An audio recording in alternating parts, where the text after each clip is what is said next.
We would like to acknowledge the Yuggera people and the Turrbal people as the traditional custodians of Meanjin, the lands on which we record this podcast today. We pay our respects to elders past, present and emerging. Always was, always will be, Aboriginal land.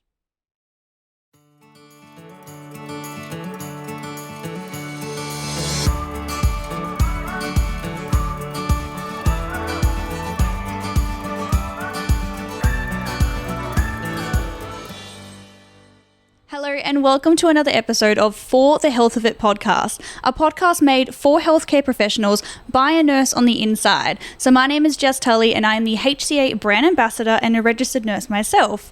Now you've obviously clicked on this episode because you're interested in potentially doing a New South Wales placement in Griffith, New South Wales. Now I have done so many contracts in Griffith, New South Wales.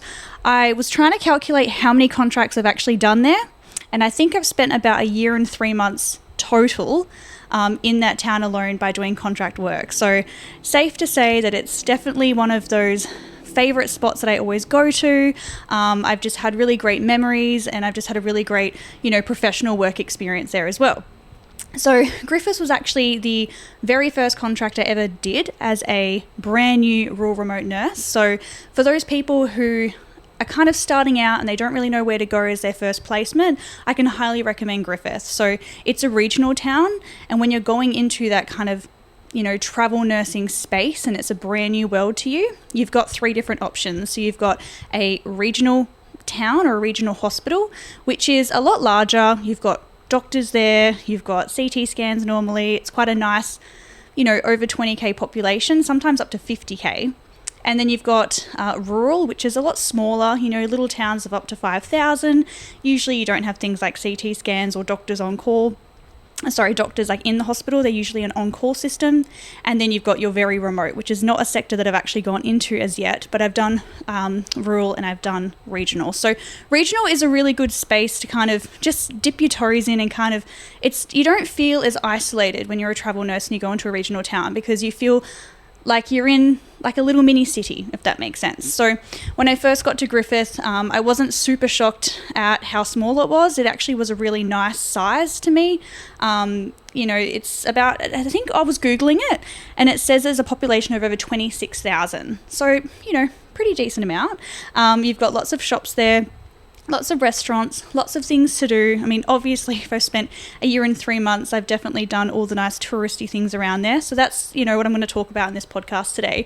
So I do have my laptop with me because I have actually previously written a blog about my time in Griffith. And by the time this episode goes out, there will be a blog on Healthcare Australia that you can read. So you can either listen to this episode and you can read the blog as well. But it's just giving kind of a highlight of my top tips and about my experience in Griffith. So fast facts that I've written: it's a major regional city in Murrumbidgee of New South Wales. Murrumbidgee is very famous for its wine. So amazing wineries, and I'm a huge wine lover myself, so I've definitely gone to town and explored all the wine when I was there. And there's actually over 70 nationalities that live in Griffith alone. So, 26,000 population and 70 nationalities. It's very multicultural, which is pretty awesome to see as well. And I definitely felt the vibe when I was there in the hospital. So many different cultures, so many different nationalities, all coming together, all just like working together as a community. So, that's a really cool fact that I remember hearing about that. And it's part of the Riverina wine region, which is Murrumbidgee's a part of Riverina. So if you've heard of that terminology before, it just means there's epic wine, really. So the hospital itself is pretty decent size. Like, it is small compared to obviously a metro setting like a city, but I've definitely worked in a lot smaller. So to me, I feel like it's like a nice little medium sized hospital. You've got your emergency department, you've got wards, you've got a surgical ward and a medical ward, and then you've also got ICU, which is a very little mini ICU, and you've also got theatre. So I actually started off doing a theatre placement when I was in Griffith, and then eventually I started doing emergency contracts. So I've kind of dibble-dabbled in both specialties within the one hospital. If you are a theatre nurse listening to this, you do need to be an all-rounder. So I don't personally have anaesthetic experience, but I do have scrub scout in recovery. So I worked in those kind of 2 areas. So as long as you have kind of 2 fundamental skills, you just, kind of really need to have at least more than 1 skill. So if you're just a recovery nurse, you kind of do need to reach out and do another specialty before taking a contract like this, because there is a lot of on-call work and it is quite busy in theatre. So you've got your normal elective list. So you do scopes, colonoscopies, there's eye surgery, urology, then you've got your general surgeries as well as gynecology. So there's a few specialties and there's a lot of obstetrics as well. So when you're on call, the main things that I got called out for was things like perianal abscesses, emergency C-sections, things like that. So when you're on call in a place like this, be expected to be called out. So I was on call roughly about 4 nights a week sometimes, 3 to 4, depends how busy we were. And I definitely was called out quite a lot of that time. So if you like the money, at least you get called out, hey? So the emergency department has 15 bed spaces and it's just roughly about 20,000 presentations a year. So I did this blog about a year ago. So obviously, the facts and figures might have changed since I have written this blog, but a very busy ED department. So you've got ED doctors there at all times. It's 24 hours, obviously, and you've got a range of doctors there doing different shifts. You've got 2 beds in your resus area, you've got a dedicated triage area, and you've got a fast track section as well. So always under the pump, always something to do in ED. There was never a dull day, I tell you that. I definitely learned so much. The staff in ED especially are just incredible. And if any of them are listening to this now, I just want to say thank you so much for giving me such an incredible experience, because those people really made me love Griffith. The people in that hospital, those people that are locals that have worked there for years and years, they are so welcoming of agency, and they're just so down to earth and just the most amazing people. So shout out to you guys, you're legends, and thank you so much for giving me such a great experience. So there's also, and as I said, an operating theatre. So there is 2 operating theatre beds. So, you've got 2 surgeries going at the same time, depending on your elective list. And then also you've got your emergency list. They go out into a very small recovery area. So there's about 3, potentially up to 4 bays, depending on how they're going in recovery. And then they can go to the day ward or to the medical ward or surgical ward, depending if they're staying overnight. Then you've also got a maternity section. So they do have midwives there, and that has 10 beds and a roughly 600 births a year. But remember, stats do change, so I'm unsure. This is only about a year ago I wrote this blog. But I felt like there was a lot of births, because when I was working in theatre, I just felt like so many cesarean sections. There's quite a high Italian community in Griffith, New South Wales, and they love children. So there's just so many babies, I feel like. So many babies. It says specialties here that they do emergency medicine, critical care, general medicine, surgery, pediatrics. So they have a little pediatric ward as well. Oncology, obstetrics, respiratory, renal, and hospital in the home with rehabilitation. They also have physio, pharmacy, social work, OT, Aboriginal health, which is really helpful. They really do have everything there. And in terms of their diagnostic services, they've got X-ray and CT. So if you need to do a trauma CT or anything like that, you've got it.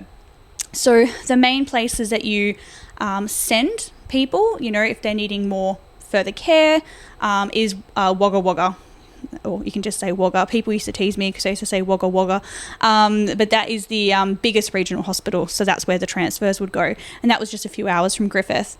So the town of Griffith, you get a small Rex plane. So if you're flying, I definitely recommend driving. So if you've got the option to fly and drive, I always tell people to drive, because having your car there means that you can explore the region. You just have so much more independence. You can get your groceries easier.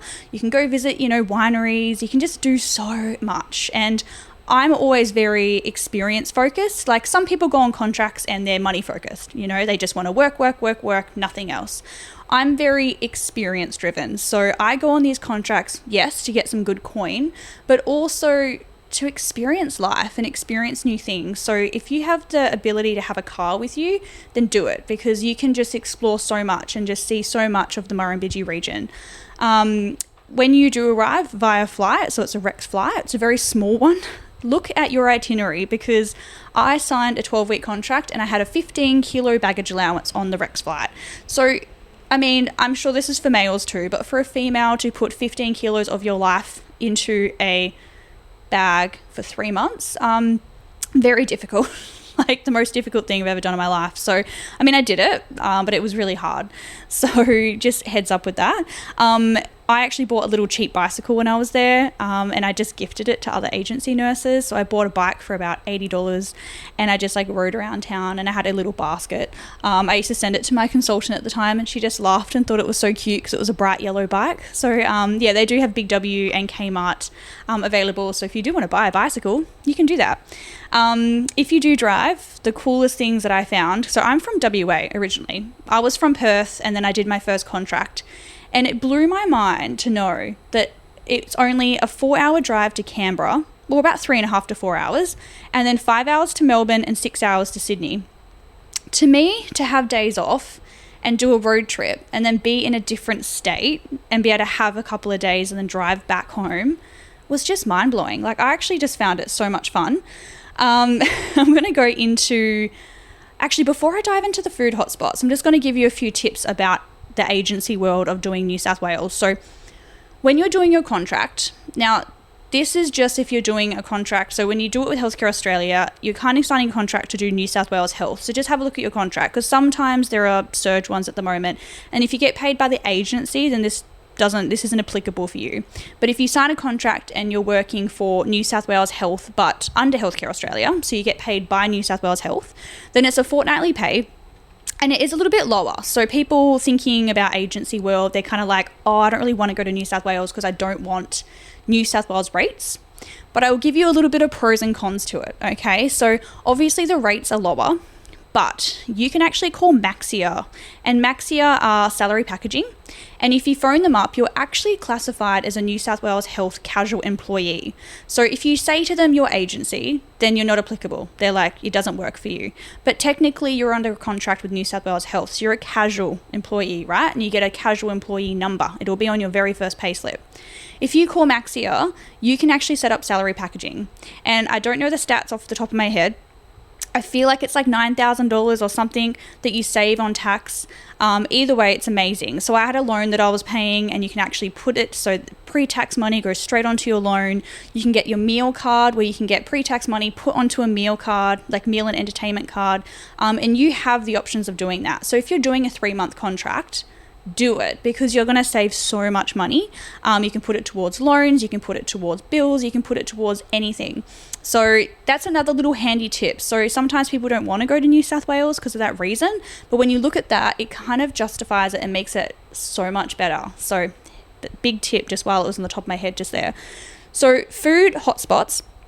Now it's like so well known in that town that it's got a high Italian community. So the Italian food is like next level, like absolute next level. I have been to Italy, and I swear to God, the food in Griffith is so much better. So there's a restaurant called Giuseppe, very popular one. Delicious. It has a big 3-meter pizza that you can go and share with your friends. It has amazing gnocchi. It's the best gnocchi I've ever had in my life. The gnocchi gorgonzola, which is like a blue cheese sauce through it. It is just, I miss it every single day, which is why I spent so long there. It's open 7 days a week, and it's on the main street. So the main street is called Banner Avenue. So if you look on the map on Griffith, there's one main street, and that has all the restaurants, all the shops, everything there on the one handy street. You've also got a bakery called Bertoldo's, very famous. There is 2 different ones. If you go to the one on the top end, I'm pretty sure it's right, the top end is the bigger one, and then you've got a smaller version. But go to the bigger one because it has more tastier snacks. The thing that is so popular there is chicken chippies. They're so delicious. They're like a nugget but in a chip form. And they're just so addictive. So people would get chicken chippies all the time, and they're salty and delicious, and I'm sure they're not very good for you, but I mean, worth it. And they do amazing ice cream, like the most incredible ice cream, or would you say, gelato is what I say. The pistachio one is absolutely amazing. Now, for really cool experiences, you've got a restaurant called Limone. Hopefully I say these right. I mean, I could be saying them wrong, but Limone is how I used to say it. And that is a fine dining restaurant. It's very, very cute. If you look on the outside, it just stands out. And they do fine dining, cocktails. I actually went and did a degustation there with wine pairing, and I forgot how much it was. I feel like it was about $150, but it was just such a nice fancy night out with friends, and we had the best time. And I love anything with wine pairing because the wine there is obviously incredible in Murrumbidgee. So highly recommend once again. I hope I'm selling Griffith to you because I really think it's just such a great place. Things to do in the area. So there's Piccolo Family Farm.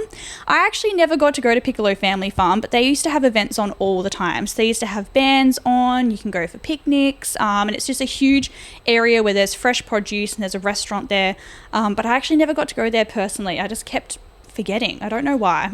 But Piccolo Family Farm is a really popular spot. And then there's lots of walking tracks. So there's Lake Wyangan. Hopefully I said it right.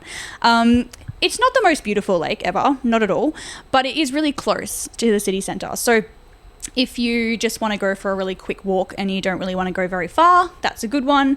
And then there's also Kokopara National Park. Now that is my favourite. I went there so many times and did lots of little hikes, beautiful scenery, little mini waterfalls. Highly recommend that area. Now there's wineries, obviously, lots of wineries. I've been to these wineries like 4 or 5 times myself. They're just a really nice night out, really nice day out, with friends. Every time we had new agencies start, we'd love to take them and for a little cheese board, little wine tasting. So Yarran Winery is my favourite. It's probably 15 minutes out of Griffith. It's a stunning location. It's so beautiful. They have a cheese board and they have a selection of wines to choose. And then if it's a really pretty day, they actually have bean bags on the outside. And you can just sit on a bean bag with a glass of wine and just look at the vineyards and just like soak in the sunshine. And it's absolutely stunning. They also have a dog named Shadow. And Shadow is blind as well as deaf. But the cutest dog I have ever been around. I have so many selfies with Shadow. He bumps into everything. He knocks into everybody, but he can smell you, and he just, walks around the winery and he just, makes sure that everyone knows he's there. He's so cute. Give him a pat, he deserves it. You've also got Calabria wineries as well. Now, my absolute favourite wine is there. It's called Montepulciano. Once again, probably not saying it right, but look for the one starting with M. It's so cheap at the cellar door. If you were to buy this at a bottle shop, or especially if you're trying to buy it from another city, the price goes up like by 200%. So when you're buying it at the cellar door, it's actually super cheap. And they also do tasting experiences and cheese platters as well. It's a nice little setting, but it's not as beautiful as Yarran. But Calabria is more closer to the city centre. And then you've also got De Bortley. De Bortley is a very famous international company. So De Bortley wines are in Hong Kong, for example. In Singapore, you'll see De Bortley wines on the menu. So very nice. You could also do cheese boards as well. Not as nice of a setting compared to Yarran again, but once again, it's really close into the city centre. So if you're just having a nice little, afternoon out with friends, you can go to Calabria and you can go to De Bortley really easy. Now, something that's really fun, and I think that everyone needs to do when they go to Griffith, is go to Altina Wildlife Park. Now, this park is really special to me, and I've actually been 3 times. It is an African safari park, and all the owners have done everything themselves. So it's just a couple that started this park on their own. They brought in the animals. There is so much space for them. They're in their own habitat. They only limit the tours as well, so that there's not too much kind of interaction with the animals. And you go on a horse and carriage. Sometimes there's a motorized cart, depends. But I went on a horse and carriage, and you go through the entire wildlife park, and then you get out, and then you can feed the goats, and you get back in, and you can also do some behind the scenes experiences. So I've done behind the scenes experiences with so many of the animals. I've done it with the little monkeys, and I've done it with I'm staring at this animal and I actually don't remember what it's called. It's like a little rat looking thing. Oh, I already forgot. But he's very cute. Anyway, I'm going to put all these photos up on the blogs so that people can see. I did see a baby Maine wolf, and when you see an adult picture of a baby Maine wolf, they're quite ugly, but I got to play with it when he was a little puppy, so that was really fun. And so that is, a little snapshot of Griffith, New South Wales. So obviously there is so much to do. The accommodation's really nice as well. A lot of people ask me about the accommodation. I've probably been in maybe 7 of the houses around Griffith, the agency houses, and I've been so happy in every single house. A lot of people ask me about pets and everything. I haven't personally worked with anyone who has brought a pet into Griffith and had the accommodation. Normally you have to outsource your own accommodation if you want to bring pets, but just speak to your consultant about that, because it is something I get asked a lot and I'm unsure because I've never traveled with pets. It really does reduce the opportunity of certain contracts, so speak to your consultant about those, particular contracts and if you can and can't do it. But in terms of the accommodation itself, I've always been so happy with where I've been. It is house sharing, but I have had such great experiences. I've lived with such amazing people that I'm still friends with to this day.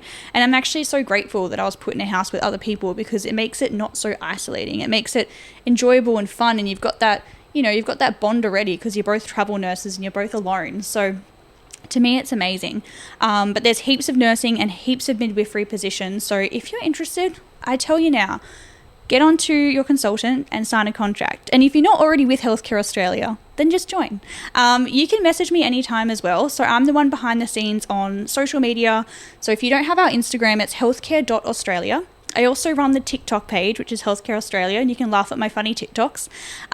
And I also have a Facebook page. So we have the Healthcare Australia one, but I actually have one called HCA Ambassador. So if you want to just flick me a message on Messenger anytime, have any questions, I'm always here. I'm always open. And I think it's really great having somebody on the inside of Healthcare Australia to be able to help chat to you about all this stuff, because I've been a nurse for 10 years and I've been an agency nurse for the last 6 years. So I know the ins and outs of agency world and I can help you on your journey. So contact me anytime, but I'm really excited and I hope this has inspired you to go to Griffith, New South Wales. Bye guys.